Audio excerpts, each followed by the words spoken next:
Hey, what's up guys? So season 3 is officially here, and with it, a bunch of things for Affliction, so I felt like it was time for me to update my Affliction Mythic Plus guide for season 3. So let's jump right into it.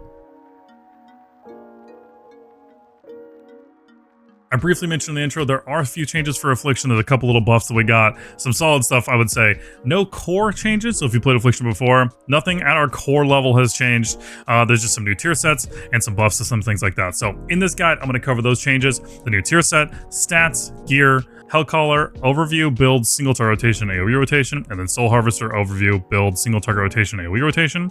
And then I'm going to briefly talk about Shadow Bolt versus Drain Soul, how I like this in for Mythic Plus, my UI plus add-ons, and then I'm going to cover some general tips and tricks. Everything's going to be broken into chapters, so feel free to jump around. And if there's anything I don't cover in this guide, be sure to join the Discord, come by the stream. I'm always down to help anybody learn Affliction. So let's jump into it.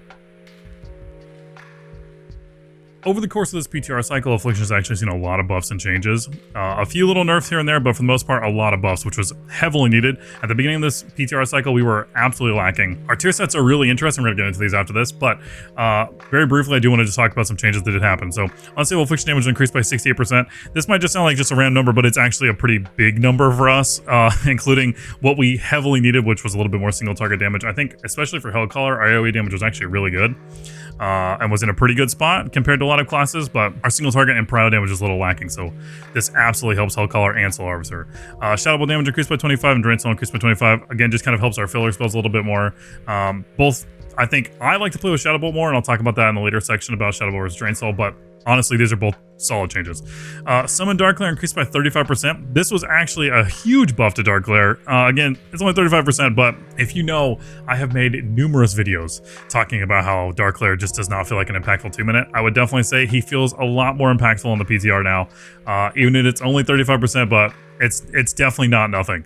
So the other one, Haunt damage increased by 50%, and Haunt now increased your damage dealt to the target by 12%, was 10%. This is just another increase on our proud damage. So Haunt itself is doing a little bit more damage, and it's making the targets take a little bit more damage. So honestly, both these extremely welcome for us. I think, again, Hellcaller was already the one that I prefer to play and was lacking a little bit of proud damage in single target, especially in Mythic Plus.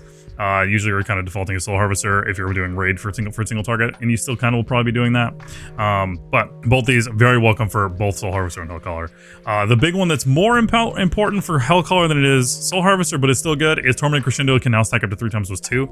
This ties directly into the new tier set, which again we're going to talk about, but essentially when you pop Malevolence, you get 2 stacks of Crescendo instantly, so this kind of helps you from capping on Crescendos. I would like to see just be 4, so that you can not cap on them at all, but 3 is still pretty solid. And then this one came really late into the PTR cycle, so I'm kind of happy I was waiting for this. But Focus Malignancy now causes Lift Rapture to deal 80% increased damage to targets suffering from UA, was 40%. This used to be like 20% or something like that a while ago and has steadily kind of gone up.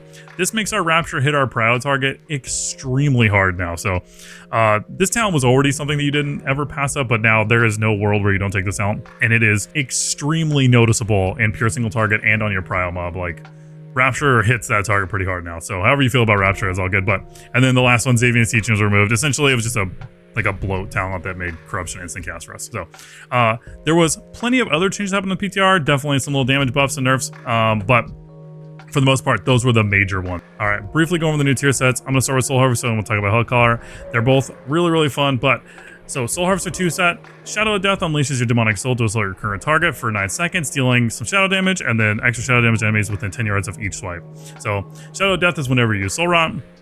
If you didn't know, whenever you use this, whenever you Soul Rot, you get 3 shards, and that activates our new tier set, right? So every 1 minute, which is really good. And then the 4 pieces, demonic soul damage increased by 45%, wicked reaping damage increased by 45%, and then your demonic soul generates 1 soul shard every 3 seconds while assaulting enemies.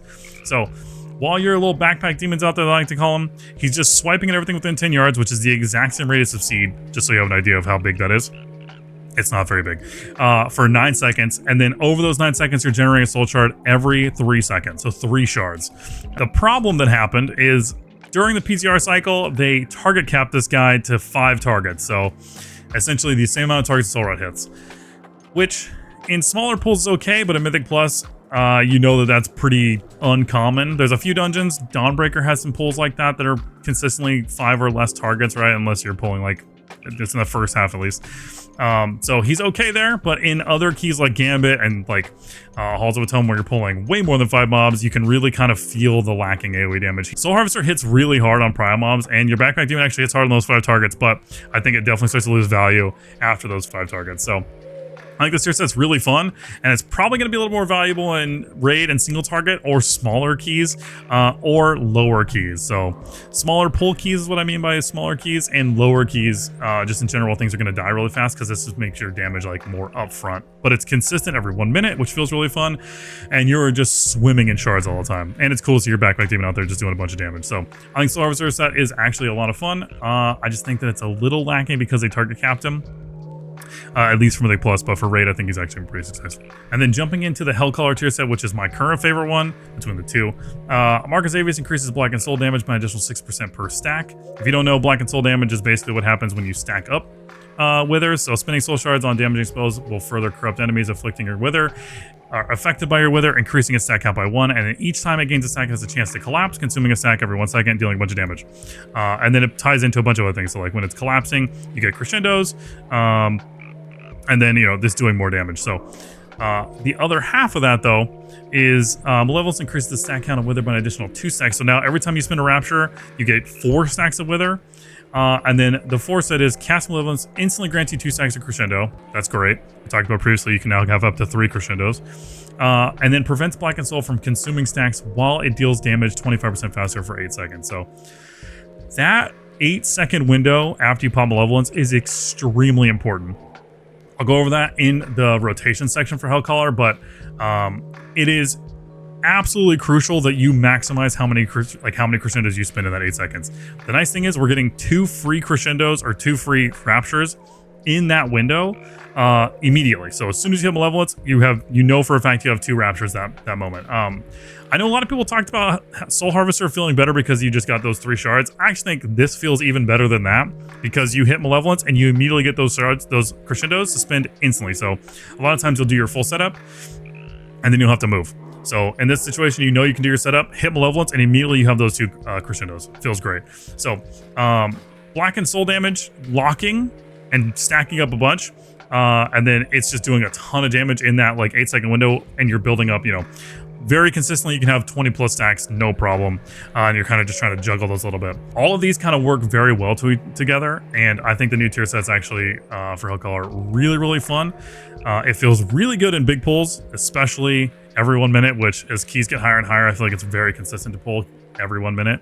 And if mobs live long enough, you really start to feel it. If mobs are dying super fast, I would definitely say, you know, under 12s, or if people are like under geared, or sorry, people are like super over geared for keys, you might want to play more Soul Harvester. You definitely need mobs to live long enough for you to get the full value of all these with your stacks. So let's kind of just a quick overview of each of the tier set bonuses. I think the Hellcaller one is definitely way more enjoyable for me. I think it really feels just like a lot more affliction-y with like your dots being like super ramped up and way more powerful. Soul Harvester is super bursty and really fun, but it just kind of feels a little lacking, especially in big AoE. Jumping into stats, in my previous guides I've talked about Haste Mastery being our best stats, and I do want to add like a little bit to that. So Crit Mastery is technically our best. However, as I've said it before, you need haste with Affliction, especially Mythic Plus. So I like to play around 25% haste.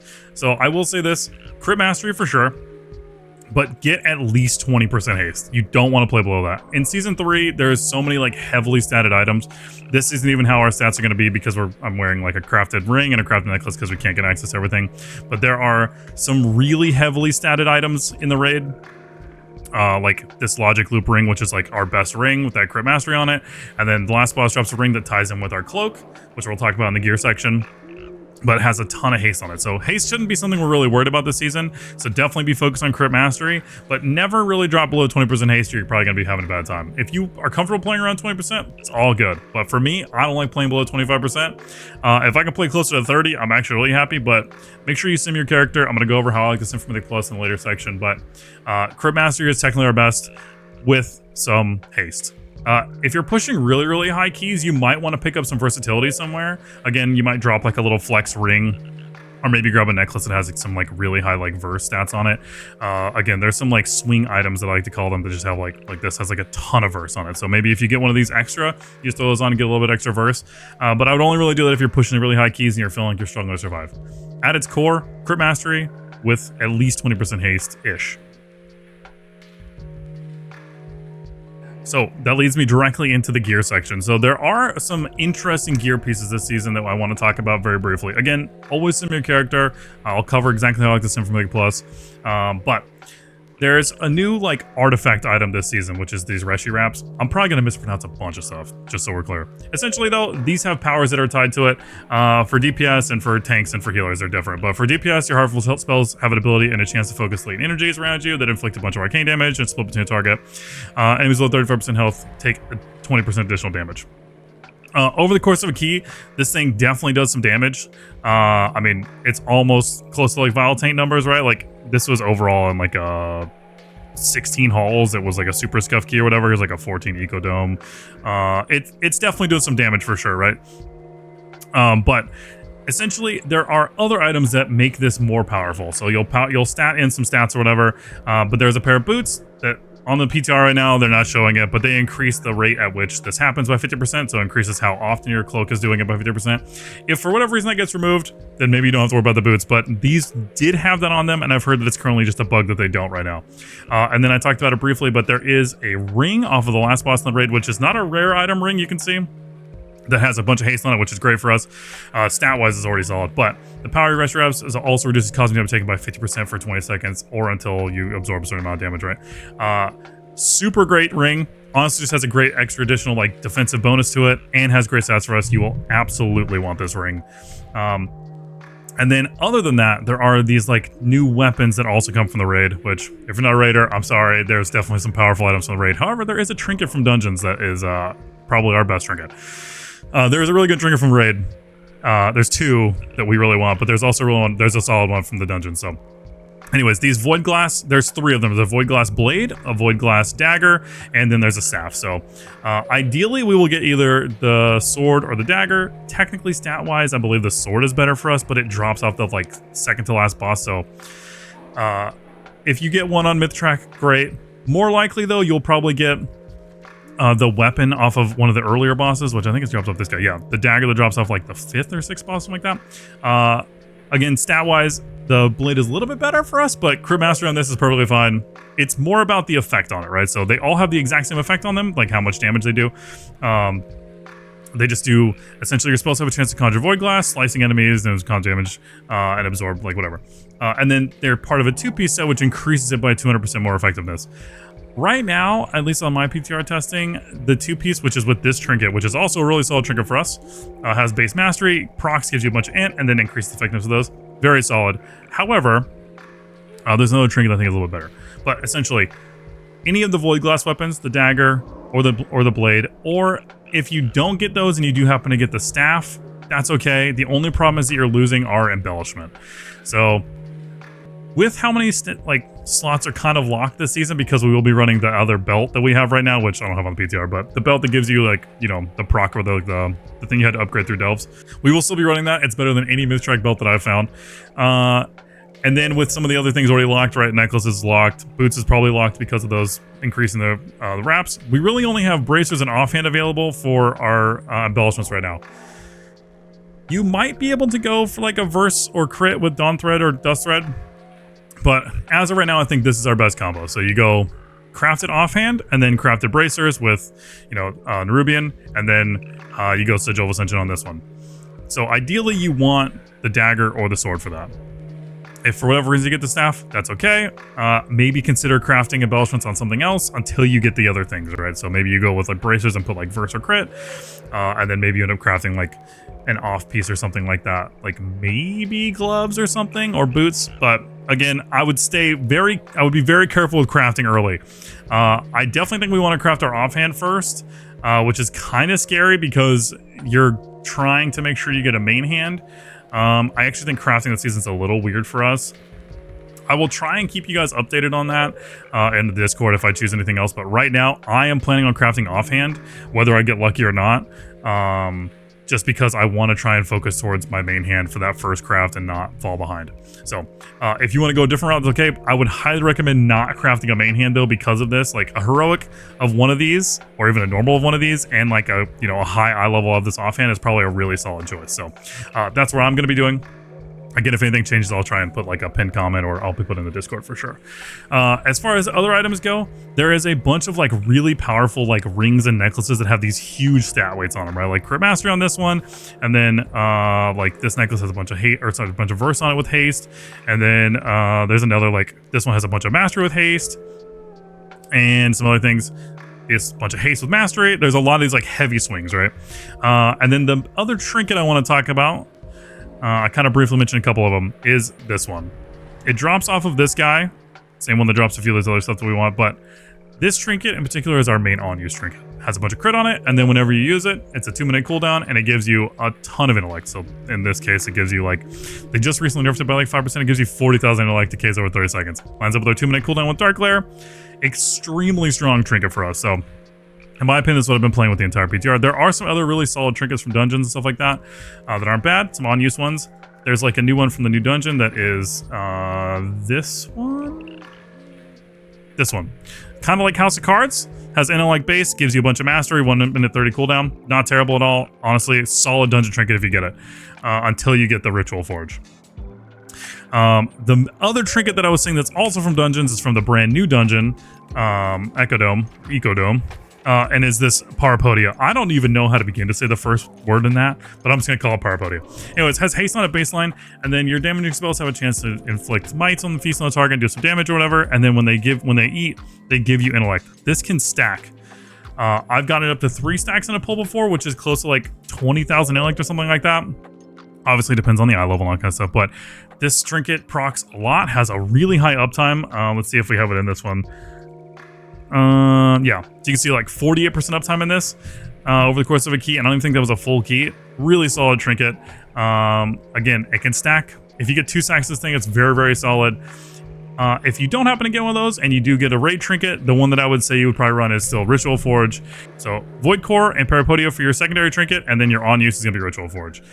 Again, there are some like notable mentions or whatever, like the Eternal Weave is pretty solid. Astral Antenna is okay for a secondary trinket, just gives you a bunch of crit. This Void Touch Fragment is a Delve trinket, I'm pretty sure. It gives you a ton of mastery. It's okay. I think its proc rate's a little strange, but again, if you get early Delve trinket, it's solid. This is another Delve trinket that gives you a bunch of crit. It's fine. The main one we want to be looking out for though, Void Core, Ritual Forge, Parapodia, without a doubt. Other than that, I did talk about a few off pieces. Again, always sim your character, but I think as far as like, stat weights and things go, I think this is probably the necklace we want. It's just a ton of mastery on that thing with some crit. Really, really good for our stat weights. That plus those rings, I think will give us a ton of our stats. Our tier stats are actually really solid. I actually don't know what piece we'd really drop for this. We might just run a full 5-piece. I'd probably still drop gloves just because our haste might be a little weird this season. So if you feel like you're over 30% haste, or you feel like you're lacking mastery or crit, something like that, drop the gloves, pick up gloves that have like haste mastery or something like that on them. Again, we will have very interesting stats as far as I'm concerned. When you're crafting, again, I like to go crit mastery for some of these stuff unless my haste is lacking. Like that basically covers a lot of the gear that I want to briefly mention. We'll do a quick little recap about all that. To quickly recap the gear, be on the lookout for the Erasmus Ritual Forge. That's our main on-use trinket. And then the Parapodia trinket, you're going to be farming that as soon as dungeons come available for keys. Be on the lookout for the Void Core trinket. It is our second best passive trinket next to Parapodia, and works really well in case you get the weapon, but Parapodia is better. And then rest reps are kind of a main core as well, but you'll kind of get those for free by just doing the quest line. And then you'll have some items that empower that, like the ring from the last boss and those boots. Be on the lookout for those Void Glass weapons, specifically the sword. That's our best stats, and then the dagger or the staff if you happen to get lucky with that. Ideally, you would get the sword or the dagger, not the staff, since we want to be able to use our embellish on our offhand and bracers. Also, breaking the old 4-piece is a little tricky this season. There's a lot of power tied to our new 2-piece and 4-piece, especially for Hellcaller. So I would say be sure to sim, but breaking the 4 set to run 2-2 is probably going to be an upgrade most of the time until you can get your full 4-piece online, especially if it's significantly higher eye level than your current gear. For your weapon enchant, either Stormbound, Artistry, or Radiant Power is probably the best ones.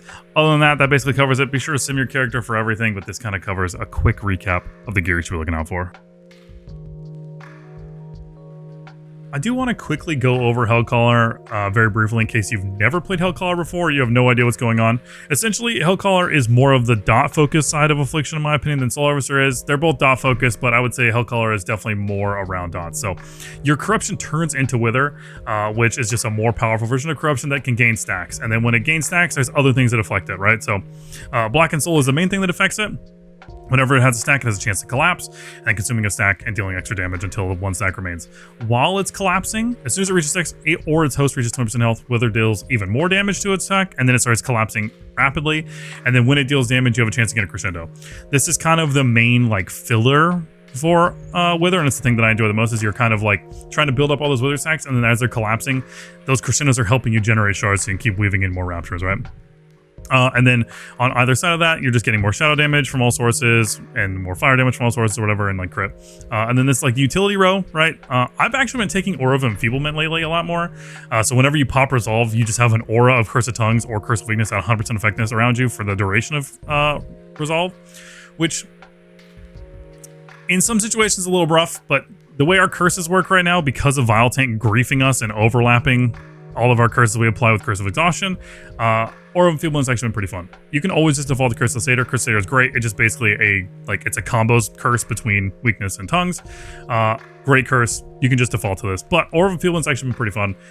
If you know, when you're popping your Resolve, it's kind of like a group utility as well. So, and then this is an important node that we'll talk about a little bit, but Hateful Rituals is basically the one that we've been defaulting to the most. Wither deals 30% increased periodic damage and its duration is 50% shorter. It doesn't really matter because we're usually running at least a 15% shorter part. Doesn't really matter because we're almost always running Absolute Corruption. You can run Siphon Life. I would just say it is extremely risky to run Siphon Life, and I don't think it's necessarily worth it. Bleak Card Tactics is the one that actually I've been playing with a lot more on the PTR, and I think because of its interaction with Blackened Soul and our tier set interacting with Blackened Soul a little bit more, it's actually really interesting. So I think Bleak Card Tactics is a little bit better right now, especially the sims I've been doing, it's a little bit better. I have a couple builds that I'm going to show. This is the main build that we've been running for most of the season, but the other build runs Bleak Card Tactics. And then Zavram's Resilience, I don't know how to say this. Dark Pact just heals you for while it's up, and then Sacrifice. I don't think Illhoof's design is ever really worth it, so just default to that. Marcus Avis increases agony damage, and Blackened Soul deals 1 increased damage. We talked about Seize the Demise. It's like a core one in my opinion. And then Critical Strikes from Wither has a chance to gain a stack, and Critical Strikes again ties in with Blackened Soul damage, but you know, the main meat and potatoes next to Wither though is Malevolence. So Malevolence is an extra button that we get. It's an extra 1 minute cooldown. Whenever you pop it, you gain 8% haste, and then whenever you spend a soul shard, you gain 1 additional stack of Wither. So with our tier set, you gain 4 stacks of Wither on a target as you're doing it. So it's kind of the main thing. Like when you pop your 1 minutes, this is the thing you need to press. I'm going to talk about in the rotation, but Malevolence has very quickly become the final button that you want to press in a rotation. I've moved this around a little bit in where we push in our rotation, but I think because of that 8-second window, this needs to be the very last button that you press in the setup to get maximum value out of that thing. So super fun ability. I think especially with our tier set, it's really, really fun to hit this button now, especially with increased haste and then, you know, gaining soul shards, gaining stacks of Wither as you're doing it. And then they're just kind of staying there as you're like ramping. So really, really fun. Hellcaller has been my favorite this entire tier, or this entire expansion, so that was kind of just a very brief overview of it. If you want more information or you want me to dive even deeper into all that stuff, I've covered it in all of my other guides. So I kind of just want to quickly go over it. Wither is your main one. That's what you're doing. That's where all of your damage is kind of around, and then Rapture is right after that. And then building up those Wither stacks while you have Malevolence out there, and then kind of just filling to kind of maintain those Wither stacks as high as you can in that like 8 stack count. If you can kind of juggle them around 8 stacks, so you're kind of collapsing your Withers and then building them back up to 8 and then kind of collapsing them, that's kind of what you're playing around. But it's not something you need to necessarily min-max a whole lot, but that's kind of the core idea of how Hellcaller works. Briefly, there are 2 builds that I've been kind of going back and forth. This is the main build that we've been running for all of Season 2 for the most part, and it uses Xavier's Gambit, and it uses Hateful Rituals. However, over here, I've been actually running this build, which drops Gambit and picks up 1-point Contagion, which might sound like nothing, but Contagion just increases the critical strike damage of Agony, Wither, and UA by 15% instead of just only amping UA damage by 20%. This was definitely more impactful with our old tier set, so until you get the new tier set, I would say still run Gambit, especially with the change to Focus Malignancy. I think our old tier set's going to just absolutely slam until you get 4-piece of the new set. So, but I've actually been liking this build. You run Contagion and you run Bleak Heart Tactics. I actually feel like this build feels better than the Gambit build, even for single target. Its AoE damage feels significantly better. I ran a few sims, which they're PTR sims, but this build seems about 5% ahead, at least according to my sims, of what the other build ran for AoE, and is only like 0.2% less than the single target one. So your numbers may vary. It's all sim stuff, but essentially, I think, at least in my personal opinion, this is the build that I've been preferring to keys. This is the build I'm going to prefer to keys as soon as we get our 4-piece online. Until you get the new 4-piece online, continue to run Gambit and Rituals. You can run Bleak Heart if you want, but this is the build I would run until you get the new tier set. Also, briefly, I want to add, I will keep an updated list of all the builds I like to use for Raid and Mythic Plus in the Discord, as well as on the Twitch. So if you're interested in that, be sure to join the Discord, come on the Twitch, all that kind of stuff. I'll keep you guys up to date with all the builds that I enjoy running. So if anything changes, be sure to check there. All right, jumping into our single target rotation. It's not too different from our AoE rotation, only that you're, maintaining it on just your Prio mob, which you'll be doing in AoE anyways. But jumping right into it, essentially, as you're going to the pool, I like to set a focus target. That's just where I can maintain all my dots and where I'm always going to be able to go back to quickly because that's where my main dots are going to be on. Our main dots are like Haunt, UA, right? So as we're going into the pool, I'll always set the focus target. Even if it's just in pure single target, I'm still setting my focus target. Mainly because I use a macro for my Dark Lair where I'll only go on focus target. But essentially, as we're going in, setting focus target immediately into Haunt, into UA, into Agony, into Wither. And then I'm going to cast 2 Shadow Bolts to get our Shadow's Embrace up on the target. And then I'm going to Vile Taint. Then I'm going to Soul Rot, and then I'm going to Trinket Potion, Dark Lair, Malevolence, and then immediately dump these Raptures that we just capped on Crescendos, and then I'm just spinning all my Raptures. I'm going to weave in these Nightfall procs to maintain Shadow's Embrace, trying to proc more Crescendos, and then I'm just dumping Raptures. Rapture, then Haunt, catch that, weave a Shadow Bolt in there, maintain Shadow's Embrace, trying to proc Crescendo, and then I'm just weaving in Shadow Bolts, still center proc Crescendos, trying to maintain that, and I'll catch that UA. And I'll maintain that. Try Shadow Burst again, trying to proc that Crescendo. And then I'm just going back to maintaining dots. We can catch this Agony with this Vile Taint right here. So I'll do that to keep our Vile Taint synced up with our Soul Rot. And I'm going back to the same thing. Shadow Bolt, maintaining UA, maintaining all our main dots on this guy, weaving in Crescendos. And then I'm going to try and start saving up shards since we're getting back to our 1-minute cooldown, right? So I'm not going to spend shards, I'm just going to spend Crescendos. And I'm going to try and maintain at least 1 Crescendo, so I'll have 3 when I go into my main burn window. So I'm just weaving in Shadow Bolts. We've almost maintained got all of our shards back. Spending that Nightfall, and I'm going to catch this UA, then I'm going to catch that Haunt when it comes back up, and then our Soul Rot's back up. So I'm going to send this Vile Taint, catch that Agony, catch this Haunt. Crescendo was there, so I'm going to just send this Soul Rot, Malevolence, immediately dump those Raptures again, right? So we only have that 9-second or that 8-second window to try and get as many stacks as we can in this, right? Proc that Nightfall, try and get a Crescendo off of it. Didn't get one. Rapture. You kind of get the idea. That's mainly the main focus of Hellcaller in single target, and similar to how it will be in AoE. For the AoE rotation for Hellcaller, it's not catastrophically different from single target, but the main difference is you add in Seed of Corruption, which basically is spreading our withers to multiple targets, basically every target within 10 yards. But as we're going into the pool, if our tank is gathering mobs, you want to try and be putting some agonies out there as your tank is gathering, but be really careful with that to only apply agony to mobs that your target or that your tank is actually hit, or you might pull threat. But especially if you're going to a pool that's greater than 8 mobs, Vile Taint will only apply agony to 8 mobs. So if it's more than that, try and apply a couple agonies out there. But the big thing is, as our tank is going in, I like to set a focus target on usually a Prio mob. If you have my player profile, it'll show priority mobs. They'll be marked in green. That's usually my main target that I'm going to have my main dots on. I'm going to set that as my focus target. And then as we're going into the pool, I'm putting some agonies out there, and then immediately into Seed of Corruption, into Haunt, into UA, into Agony on that main target, and then I'm going to send 2 Shadow Bolts, and then I'm going to Vile Taint, Soul Rot, Potion Trinket, Dark Lair, Malevolence, and then I'm dumping Raptures in this window. And this is our big, 1-minute window. We're trying to fit as many Raptures as we can in that little 8-second gap there. I'm going to weave in Nightfall procs to save that Shadow's Embrace. and trying to proc crescendos in our malevolence window. So I'm just weaving in nightfall procs with those, trying to proc those, and then I'm just spending as many raptures as I can, and then I'm just maintaining dots in this window. And then if this pack lives long enough for our next set of ones, then we're gonna just do all that. So in this world though, I can still catch these agonies with this next Vial Taint because we Dark Clear on this pull. If you send it immediately, we'll catch all those sacks.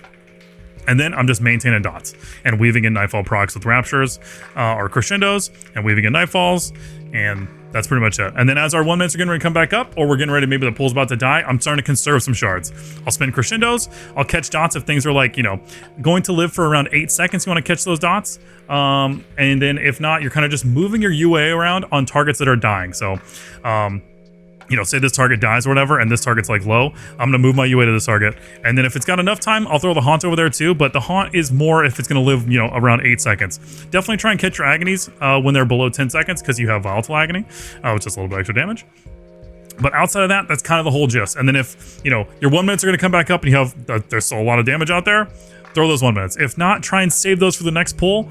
Don't hang on to cooldowns too much though, especially with our tier set being focused around our ones. It's really important to maximize your cooldowns usage, especially your 1 minute cooldowns. If you're in a situation where you're going up to a pull and you have 30 seconds on Dark like this, send the 1 minute cooldowns. Just send them. More often than not, that pull is not going to last 30 seconds. It might last like 40 seconds, in which case you'll have your 1 minutes back up with your Dark Lair in the next pull. So 30 seconds is the nightmare scenario. 15 seconds is really, really bad because it'll probably be up long enough for you to send Dark Lair, but with Wither and the way it works, you want to try and get your cooldowns out there immediately because you need those Withers to have time to collapse. So I would say if Dark Lair is not up around like 30 or 20 seconds, save it for the next pack, send those 1 minutes as much as you possibly can. I think that basically covers it for the thing. Catch your dots, maintain Wither on every mob you can. You should be fine if you're running Absolute Corruption. If you're not running Absolute Corruption, you're running Siphon Life, you will be weaving in more seeds in there. I do briefly want to add in here, you can throw out a Vial Taint earlier in the rotation. Like I kind of held it there so that I made sure I had my Vial Taint extended by Dark Lair. If you're going into a pull and it's going to take you a little bit, you can throw that Vial Taint out early. You can throw those Shadow Bolts in late for that Shadow's Embrace, and you can throw that Haunt in late. It's mainly just, that was like a perfect scenario, right? Where you have the time to get those Shadow's Embrace stacks out there, you're in a hierarchy, you have the time to get that Vial Taint out there. You can put Agonies on extra mobs or whatever, but getting that Vial Taint window so that you extend everything is really important. But you can throw Vial Taint out a little earlier. Just make sure you try and maximize that window so you can extend that Vial Taint dot. Quickly jumping into Soul Harvester overview. If you've never played it before, essentially what Soul Harvester revolves around is Soul Rot. So every 1 minute, whenever you Soul Rot, that's what's going to activate everything. There is another core functionality of it that involves Soul Anathema and Nightfall procs, but the core concept is you passively will generate Soul Killing Soul Shards, and those are just things that increase your Rapture by 20% and unleash your Demonic Soul, dealing extra damage. And then whenever you use a Soul Killing Soul Shard, you will proc a Soul Anathema on that target as well.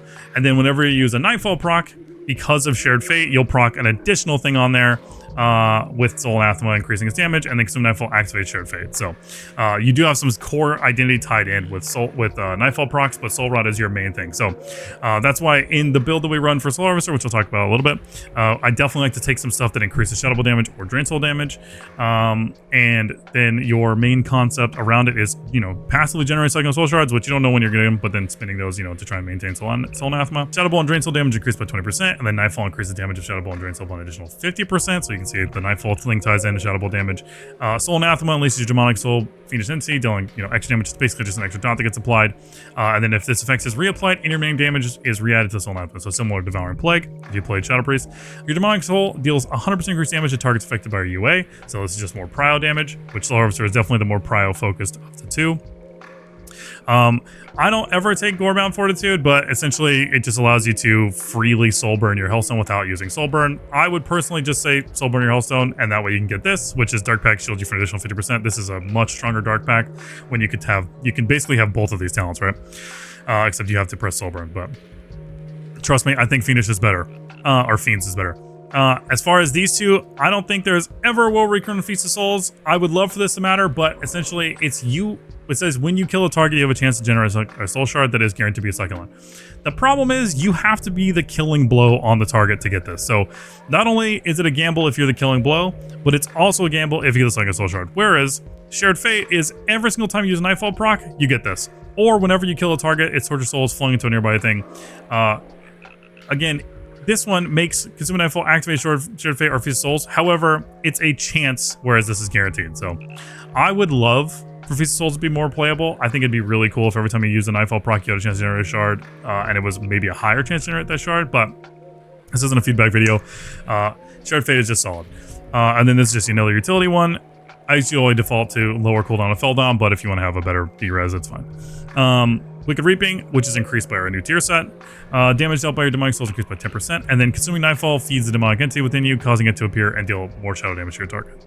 And then I never know how to say this thing, like coitus or something like that. Anyways, Soul Anathema damage increased by 25% and deals 20% faster, and then again, Consuming Nightfall activates Shared Fate or Feast of Souls. And then Corruption deals damage 25% faster, and Haunt always grants Nightfall. So again, more tied into activating Nightfalls and spending those Nightfalls. So if you don't know what Nightfall is, it makes your Shadow Bolt instant cast, or it makes your Drain Soul happen even 50% faster.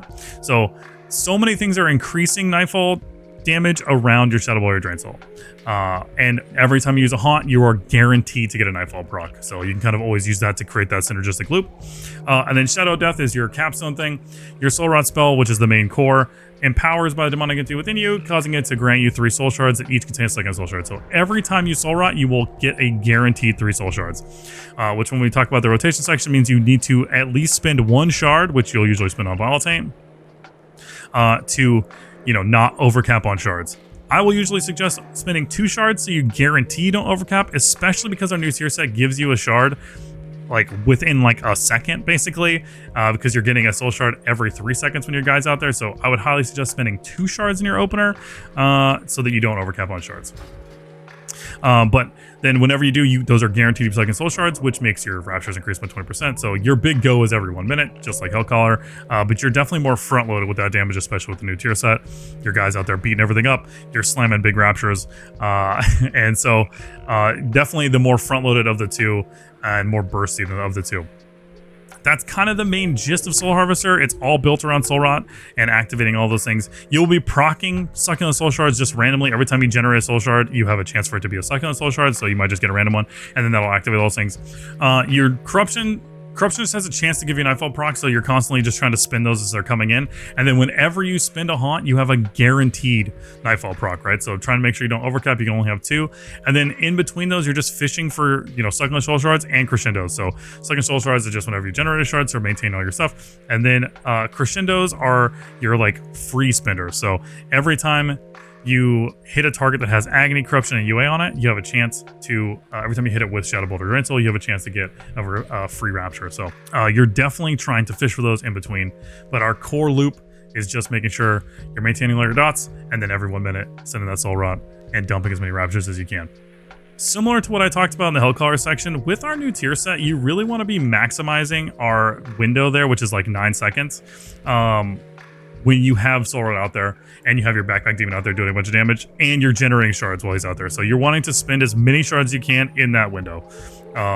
So that's why I said, you know, make sure you're spending a little bit more, because you will be generating so many in that little small window that you just want to be maximizing the raptures that you have in that window. Other than that, that pretty much covers a quick overview. We'll talk more about rotation stuff in the rotation section.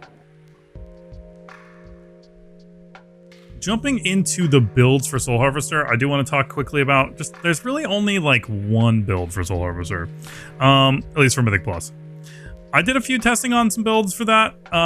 You know, I talk about 2 builds in my Hellcaller section, but for the most part, I would say Soul Harvester really only has 1, mainly because I really like to run Withering Bolt.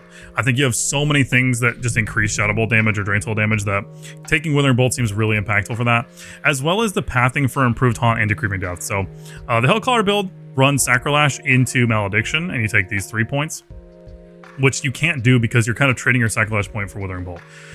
So with this build, we're running, Improved Haunt, and then we're also running Contagion. Improved Haunt also gives you a stack of Shadow's Embrace, which feels really nice for Soul Harvester because you're kind of proccing your free Nightfall proc, and you're getting Shadow's Embrace on the target, which makes just maintaining Shadow's Embrace even easier, right? Because you get that free Nightfall to just send that either Drain Soul or that Shadow Bolt in. Gambit was the one that was kind of up in the air for me of you should drop this and go with 2 points of Contagion, which I actually think might be the play. But as far as my testing, I think this is the one we probably default with the old tier set. And then maybe with the new tier set, we drop Gambit and go 2 points in Contagion. So we'll keep playing around with that. I'm not 100% sure on exactly which build I like more because Soul Harvester is just, in my opinion, a little lacking for keys. However, I will keep an updated list of builds all in the Discord, especially raid builds. I'm sure we're going to be running Soul Harvester in the raid for several fights. That's kind of the way it's been the last few tiers. Is like 4 fights might be Hellcaller, 4 fights might be Soul Harvester. So definitely keep an eye out for that. Not to say you can't play both on any fight.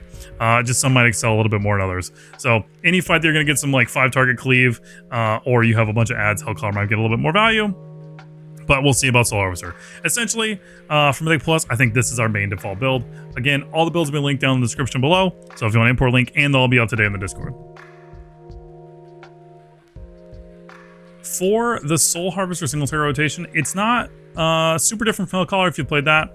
And it's not, the AoE is pretty similar. But the main thing I will say about Soul Harvester is it's a little finicky, because it kind of matters about how many shards you're generating.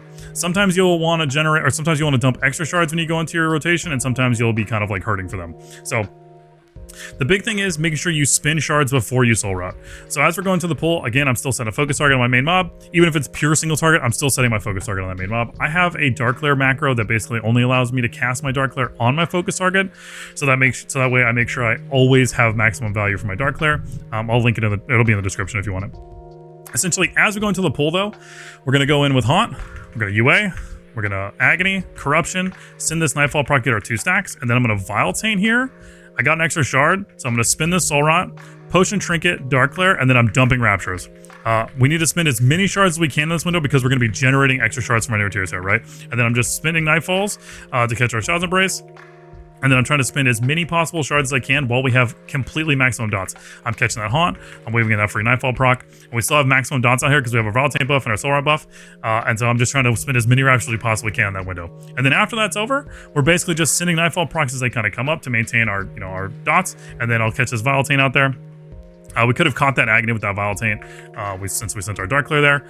And then I'm just weaving in Shadow Bolts with Nightfall procs, and if I don't have anything, then I'm just Shadow Bolting. Now sending Crescendos, and then as we're getting close to our 1s again, I'm going to start conserving some shards, but not too many because we don't want to overcap, right? So send that Crescendo because we're going to lose it. I'll catch his Haunt, send that Nightfall proc. And then I'm just kind of waiting for these 1 minutes to come back up by just catching dots and weaving in Shadow Bolts. And then as our 1 minutes can come back up, I have a Crescendo proc here. So I'm going to spin this Vile Taint, I'm going to send this Soul Rot, and then I'm going to immediately Crescendo and try and catch these dots. I don't have to worry about that UA because we'll extend it with our Soul Rot. And then I'll catch this UA, then I'll catch this Haunt, not to overcap on that Nightfall proc. Got a second Soul Shard, and I'm just doing the same thing. I'm just kind of maximizing that window of dots. And then this is where we're kind of just waiting for our 2 minutes to come back up. We got everything synced up, Vile Taint synced up, Soul Rot synced up, Dark Lair synced up, and then we're just kind of building shards, spending, catching dots. That's pretty much it. For the AoE rotation for Soul Harvester, it's not crazy different from single target, similar to Hellcaller. The only thing is, again, you're going to want to Vile Taint kind of early into the rotation. Where that happens for you is okay, early, a little bit later. Just making sure you have it out there before you Dark Lair is the more important part, and getting those Agonies out there early so you can start generating some shards. So in the same kind of vein that you had for single target, you want to make sure you're spending enough shards so we don't overcap. I would suggest spending 2 shards if you're at 3 right now. If you only have 1, then that's fine. But if you have 3, Vile Taint and then maybe like send a Rapture or something like that, just so you make sure you don't overcap. So as we're going to the pool, same kind of thing, I'm going to set a focus target. If our tank is running in and we're pulling greater than 8 mobs, Vile Taint's only going to apply Agony to 8 mobs. So I want to throw some Agonies out there. However, you want to make sure you're Agony on mobs that your tank is actually hitting. If you're putting Agony on random mobs your tank doesn't have any threat on, you're probably going to die. And your tank's going to probably be upset. So make sure if you are throwing extra agonies out there while your tank is gathering, it's on mobs that your tank is actively hitting. So as we're going to the pool, I'm setting a focus target. I have prio mobs on my player profile that I usually set all of my main dots on. That's going to be like Haunt, UA. And then, I keep that all managed here. And then my Dark Lair, again, can only be sent on my prio target because that's my focus target, and it can't be sent on anything else accidentally to get maximum value out of that. He does more damage for the more dots that are out there, and the Malevolent Visionary hits all mobs around us that have dots on them. So as he extends them. So as we're going to the pool, as we're going in, I'm going to cast Seed. I'm going to Haunt. I'm going to UA. I'm going to Vile Taint. I'm going to send this other Nightfall proc, and then I'm immediately going to Soul Rot, Potion, Trinket, Dark Lair, dump Raptures as much as I possibly can. And then I'm going to catch this Nightfall proc before it expires. I'm just spinning as many Raptures in this maximum window until we have all of our dots out there. Catch that Nightfall proc. Try and hopefully proc Crescendo. We didn't. I'm just still spinning Raptures. Nightfalling in between. Rapture. Catch this Haunt. We'll get that free Nightfall. Try and proc another Crescendo. Didn't get one. Rapture one maybe final time. Unless we get a Crescendo. Send that other one. Okay, all of our maximum dots are gone. So then I'm just going to wait, and I can catch these agonies with this Vile Taint that's coming back up as long as I send it immediately. So boom, have it immediately. I can catch it with all these stacks. That's because we Dark Laired. You'll only be able to do that on pools where you Dark Laired. I'll spin this Crescendo. I'll catch this Haunt before it expires. Send this Crescendo. You just don't want to overcap on Crescendos or Nightfalls, and then you're just catching agonies before they expire. If the mob's going to live longer than 8 seconds, then catch that agony. If it's not, then just try and send those on mobs that are going to live longer than 8 seconds and only catch those on those, and then just move our UA around as targets are dying to get that free shard. Try not to overcap on shards. Our 1 minutes are coming back up. If the targets are all going to live long enough for you to send these 1 minutes, send them. If not, then save them for the next pull. The most important part is sending your 1 minutes as frequently as possible. However, be smart with them. If you're sending them when targets have 20% health, that's just a waste of those cooldowns, right? Especially with your Dark Lair. So if your targets are super low, just try and spin some Raptures in there, maybe get some free shards to build for your next pull, and then as soon as you go to the next pull, send those 1 minutes. If you're going into a pull where your Dark Lair's got 30 seconds left on it, just send your 1 minutes. Don't wait for those 30 seconds for that Dark Lair to come back up, just send them. If you're going into a pull and there's 15 seconds left and it's a huge pull that's going to live long enough in a high key, you can wait for those 15. But if you're going with 30, by the time that you send your 1 minutes, go into the next pull, it'll probably already been a minute. All your stuff will be back up, then you can send your big twos. Sitting on cooldowns is bad. Don't sit on cooldowns, but be intelligent with yours. Ours are really important, and you have to send them kind of at the end of your pull or at the end of your setup, right? So making sure that you get the most value out of those, especially as Hellcaller, but even as Soul Harvester, you want to make sure you send those. But with our tier set being revolved around our 1 minutes, getting the maximum value out of our 1 minutes is really, really important. Maintain your agonies. That's how you get all your shards. Try not to overcap on any procs, Nightfall, or Crescendo. Maintain your UA and your Haunt on your main target. Vile Taint on cooldown as much as you possibly can, especially if you're going to be able to catch them and they're going to live long enough for over the 8 seconds. And then, be smart with your cooldowns. That's pretty much the gist of it. And that pretty much covers that. I briefly want to touch on Shadow Bolt versus Drain Soul because this gets asked all the time in the stream, and I kind of just want to make a quick little thing. I talked about it in almost all my guides, but essentially I prefer Shadow Bolt mainly because of how Nightfall works. So whenever Wither does damage, it has a chance to give you a Nightfall proc, which makes your next Shadow Bolt instant cast, or your Drain Soul channel 50% faster. So the thing for me is that I like the instant cast Shadow Bolts. Technically, Drain Soul does more damage, kind of, but it's a very marginal amount in my opinion. It does more damage on execute, which is good. However, it is a channeled spell. Even with the 50% increased channel, I feel like it feels very clunky for me, versus where Shadow Bolt just feels really, really smooth when you're weaving in Nightfall proc. So while you're in the rotation, so when you're in the rotation and you kind of just have everything going, you're generating Nightfall procs, right? So I'm kind of going into my thing. We're gonna do our normal stuff, and then I'm dumping these, and then I'm just weaving in Nightfall procs, right? I'm just weaving them in on Shadow Bolts and trying to proc Crescendo with those Nightfall procs. So I'm proc Crescendo, then I'm just catching all my dots, and then I'm procking Crescendo, and I'm maintaining Shadow's Embrace while trying to proc Crescendos. For me personally, it just feels way smoother in the rotation and feels a little bit more fluid. You'd want to dump more Raptures in this window, but essentially that's kind of the main thing I want to talk about is, for me, weaving in those instant cast Shadow Bolts to try and proc Crescendos, not only is it something I can do when I'm having to move, and trying to proc Crescendos, which allow me to continue moving, but it's something that I can continue to keep my Shadow's Embrace uptime on, and it's very easy to just weave into my rotation. If you are comfortable with Drain Soul and you're wanting to snipe shards with Drain Soul, which I feel like has become less and less valuable considering how flooded we usually are with resources, very rarely do I ever feel like I'm starving for shards in a situation where I could snipe them with a Drain Soul. There are definitely situations where you start starving for shards, but that's when I start fishing for crescendos to help me fill those gaps. There definitely can be windows, so if you are comfortable with Drain Soul, there's nothing wrong with that. It's just for me, personally, I like the playstyle of being able to proc those. So if you were curious about Shadow Border's Drain Soul, I would highly encourage you to just try it yourself and see how it feels for you. There's no problem if you want to go back to Drain. If you're playing just in a super raid environment, it's totally fine to just play Drain, unless there's like a lot of movement, and then I would suggest probably doing maybe some Shadow Bolt and giving it a try. Either way, it's entirely up to you. I think they're really close to each other as far as damage is concerned. Shadow Bolt or Drain Soul might be a little bit better, but I feel like you can argue crescendo procs and movement and things like that. So I would say just try it yourself and see which one you like the best. I briefly wanted to cover in this guide, I've talked about it before, on how I like to sim for Mythic Plus. So it's not too different, but because it gets asked a lot, I wanted to make a full guide on how I'd like to do that. So make sure you download an add-on called Simulation Craft, and then go into game and type in sim/simc into your text chat, and then that'll open up this window. You can just do Control-C to copy all that. And then you're gonna go to this website called raidbots.com, and then you're gonna wanna go to Top Gear, and then Control-V, or right click and then paste all that information to here. And then in here, it's going to give you a ton of information on what you can do to set up your sim, right? So if you want to try and figure out what you should upgrade, you can do that in here. You can adjust it to be able to upgrade future upgrades if you want, but this will copy over whatever is in your current inventory. If you want to add items, say for instance, you want to know if an item's an upgrade for you, but you don't have one, like say I don't have a Jaster Diamond or whatever for next, and I can set the eye level of that. So if I want to see what a 671 Jaster Diamond would be for me, I can then just add that and it'll go here. You can do that for any item that's available on the PTR or, that's in its database. And then if you have an item, you can adjust, if you have sockets on or whatever, or if you have this one, you can adjust, like add more sockets.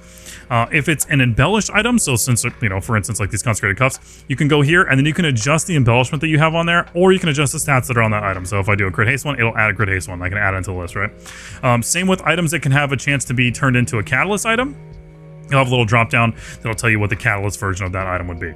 And then, trinkets, weapons, you can add all that stuff. You can do replace existing gems and enchants, which will allow you to sim, depending on what enchants, if you want to swap things, if you want to see if like Radiant Power is better than, the Mastery one or whatever. Same with all these. You can pick all of your different gems. If you want to sim, to make sure you have your main set gem, make sure you do always use and then only max colors. And then you can select, multiple gems for multiple things, and it'll only stay in the combination that makes sure this gets maximum value. And then at the bottom, this is where kind of some fun stuff can happen. You can sim your different builds here, including what I like to do is you can copy this, and then you can do generate combinations. So like if you were to remove this talent point, you can then have it sim against all of these other ones. You can right click on them to make sure it doesn't sim that talent, like if I don't want to include Oblivion. But I want to know how much value would this 1 point get. So most of the time I'm dropping this. Where should this point go? I'll usually take this out and take this out, and then I can save this as like its own build or whatever, right? And then the big thing that I like to do down here is I like to run 3 different sims for Mythic Plus. So the first one I like to run is one boss, 5 minutes with no buffs. I leave Bloodlust on, I turn off Battle Shout, I turn off Hunter's Mark, I turn off all these, I just leave Bloodlust. And then I run that sim. And then I run a 5 target, 5 boss, 5 minutes. And then I run a 10 boss, 1 minute. So this simulates like a big pull, right? This is more of like a dungeon slice type situation where you're kind of having, this kind of pull will never happen. This is just a pull that's giving you some ideas of like what your damage will be like from pull to pull, without all your 2-minute cooldowns. And then this will be like your big like 2-minute pull with Bloodlust and all that kind of stuff. And then a 5-minute boss fight is usually pretty average for like a hierarchy. That's a long boss fight. Just trying to get an idea of what it's like. I like to know the base number rather than the maximum number, just because I'm trying to get an idea of what my damage should be like at its minimum, right? That basically covers how I like to sim. And things you can do with raid bots. You might need a premium subscription to it, but you can use it for free entirely. And then, if you want to do more sims or higher like items and combining things, there are other things you could do like Droptimizer, where you can still paste that in and then select like a thing like it's going to come from. So dungeons or raid or your vault. And then when you do that, it'll ask you, what's the eye level that you ran or whatever, and then this will tell you like what the best item you could get from that situation would be. So Droptimizer is cool, and then if you just want a quick sim, there's other things you can do, but that quickly covers that on how to sim. Starting off, I just want to say you don't have to use my UI. This is just a section about what I like to use for Mythic Plus, and everything's available for free in my Discord if you want. For my main UI, I use LVUI for my main action bars. A lot of people think they're weak auras, but they're just LVUI action bars. I do have a set of weak auras that go above my action bars, which just kind of track procs and buffs and things like that, which has all been updated for Season 3.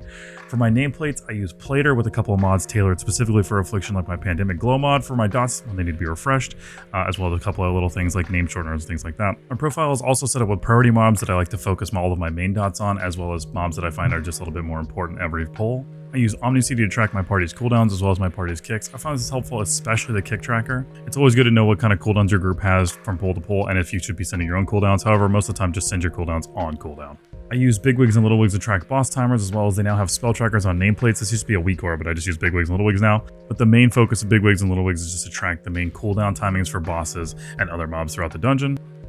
I use a plugin for LVUI called Wind Tools that adjusts the way that the bars look, as well as a ton of other great plugins for LVUI. For my key timer, I use an add-on called Warp Deplete. It doesn't have profiles, but all of my settings that I use for that is in the Discord. I do also use a Dungeon Week aura set that's made by Cause on Wago. I did a bit of editing to them to match my UI, but if you want to grab them yourself, the link will be in the description below. Thank you so much to them for making those.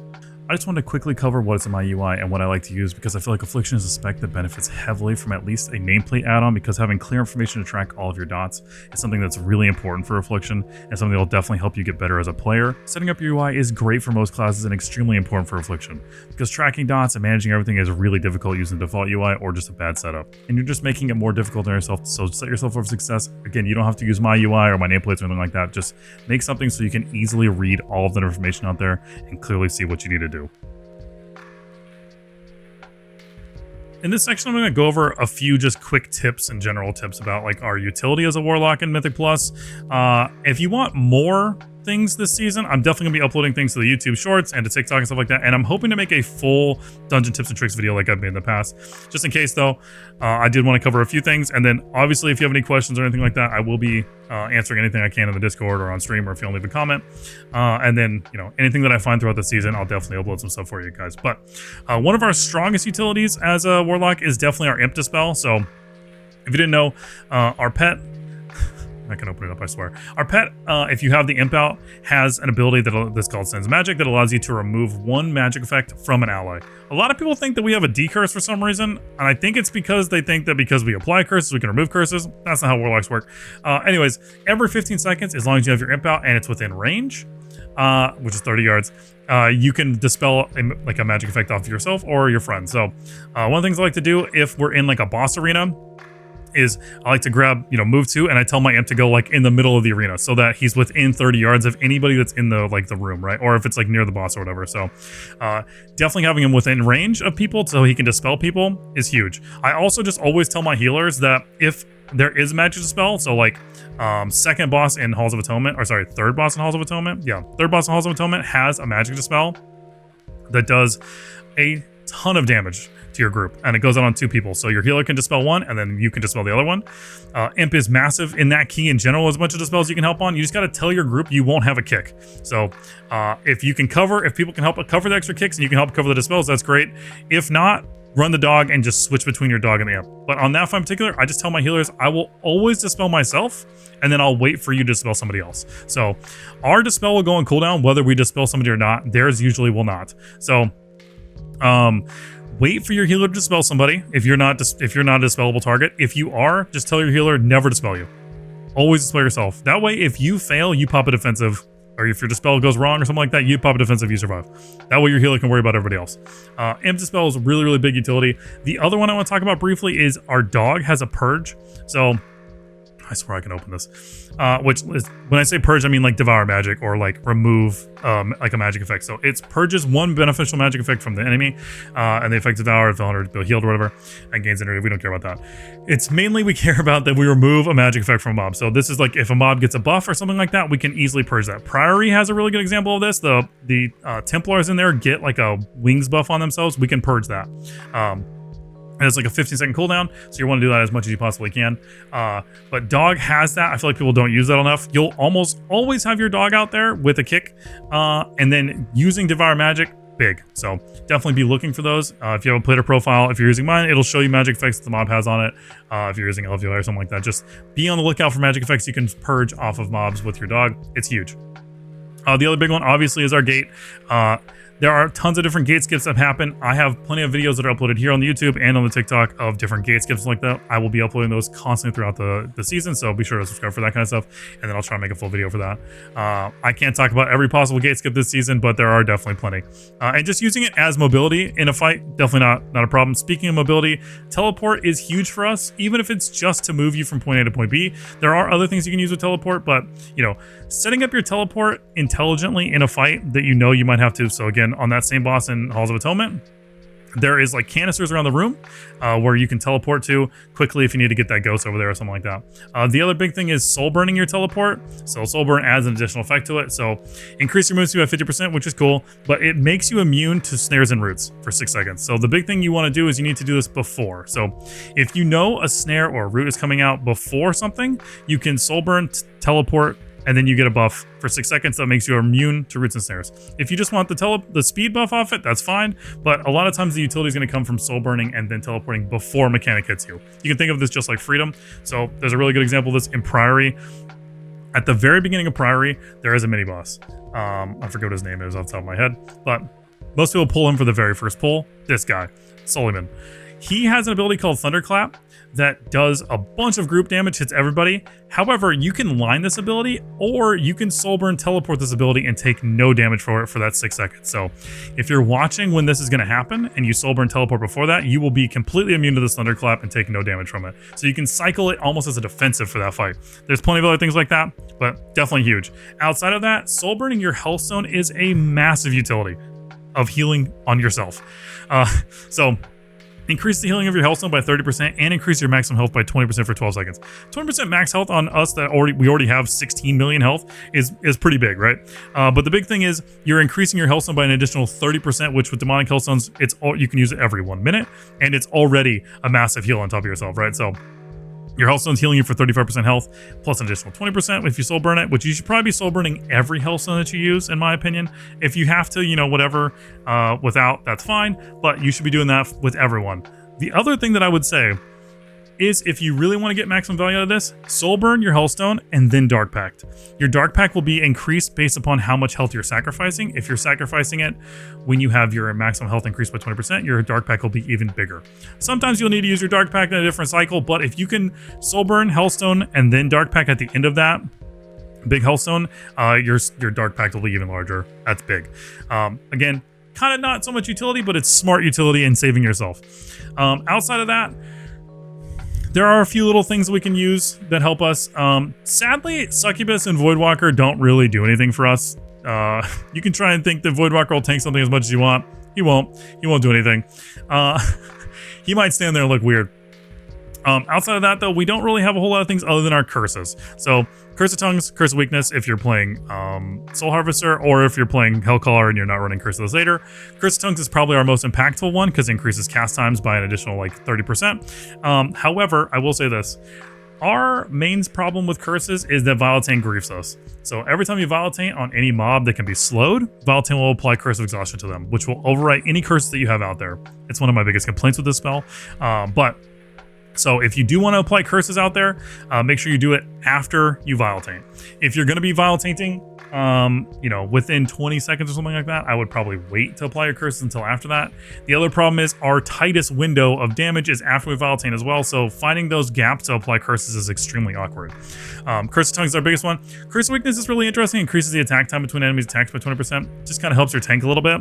Not one that I'm super pressed about. I would say use Curse of Exhaustion more as just a slow than you would use Curse of Weakness. Curse of Tongues, though, is our biggest one. For sure. Shadow Fury is kind of a rough stun. It has a cast time, which makes it extremely awkward to use and time correctly. If you're part of a CC rotation, definitely be watching for Shadow Fury, but you need to be kind of early. You want to cast it early into your CC rotation, timing. So whatever you are in your CC rotation, you're going to, you need to be a minute or a second and a half ahead, right? Not super great, but it is there. Obviously Soulstone because we have a B-Res, but I wouldn't really count that as a utility. Outside of that, we have a few little things here and there. Like I talked about in the Hellcaller section, if you're running Aura of Enfeeblement, your Resolve kind of becomes a utility. You basically, every mob within 30 yards of you is affected by Curse of Tongues and Curse of Weakness at 100% effectiveness for the duration of Unending Resolve. It's a little weird sometimes to use Resolve as a group utility instead of just a defensive. Don't do that unless you know that you need Resolve, or you're gonna like save your tank's life by putting all those curses out there, or like your group is in like dire straits and you're using it as a defensive for yourself and for your group. That's only applying to Hellcaller, but it does kind of turn it into a utility, which is kind of cool. I kind of wish that was just a baseline thing in general, and maybe it lasts a little longer. But other than that, there are going to be more niche specific tips and things like that per dungeon, per boss, kind of like what I talked about for some bosses so far. I will try and upload as many of those as I can as YouTube Shorts, and then I will try and make a full dungeon tips and tricks video. I really enjoy making those. They just take me a long time. So be on the lookout for that kind of stuff, but hopefully this kind of gave you some like concepts of how our utility works. I'm sure I didn't cover everything, but I just kind of want to give you a general idea of what we have as a kit, so you can apply it in situations that you might find yourself. All right, guys, that about wraps it up. So hopefully I covered everything you need to know in this guide. If I didn't, again, feel free to come by the stream, join the Discord, leave a comment, all that kind of stuff. I am genuinely always happy to help anybody learn how to play Affliction if I can. It is the #1 thing that I enjoy doing is playing Affliction in this game and pushing keys Affliction. So if it's something that interests you and you want to come hang out or you got questions, feel free. I'm always down. This season, I'm definitely gonna be trying to do more dungeon videos. I kind of lacked last season. There was a few things that kind of prevented me from doing videos, so I'm trying to adjust my schedule a little bit more. I'm hoping to release videos like weekly at this point, or something weekly for you guys. So whether it's here or on the TikTok or YouTube short or something like that. So if you're interested, I meant to do a dungeon tips and tricks video last season. I didn't really get to it, but if you don't know, I was uploading all of my like gate skips or anything else that we found in dungeons. I'm just uploading those to the TikTok or the YouTube as like a short, just so it's something quick you can check out. I do want to put together a full video of dungeon tips and tricks again this season. It's just something that takes me a really long time to put together, so hopefully I'll get that done this season. If not, be sure to check the YouTube shorts or the TikToks for like those quick little gate skips or other little tips and tricks and stuff like that. I will be pushing keys all season Affliction over on the stream, like I've said before. If you know, that's my #1 thing that I do on Twitch. So I'm also raiding in a CE guild finally now. We're definitely like a later CE guild, but I've actually been having a good time. I got CE this season for the first time basically ever, and I had a lot of fun. So if you're interested in raid stuff, I might do more raid content this season because of that. Or if you just want a place to come hang out and got like raid questions. I'm not by any means some world first raider, but I'm having a good time. So, and I will be raiding Affliction on every fight. Also, if you want to see keys this season, like I said, I'm going to be uploading those, so be sure to subscribe for all that. And plenty of other Affliction related videos this season. I'm really trying to up how many videos I'm doing. So if you're interested in all that, be sure to subscribe. I really do appreciate you guys. This one's been a little bit difficult for me to put together. I recently lost my pet of 13 years. If you were by the stream, you know his name was Oliver, the boogie monster.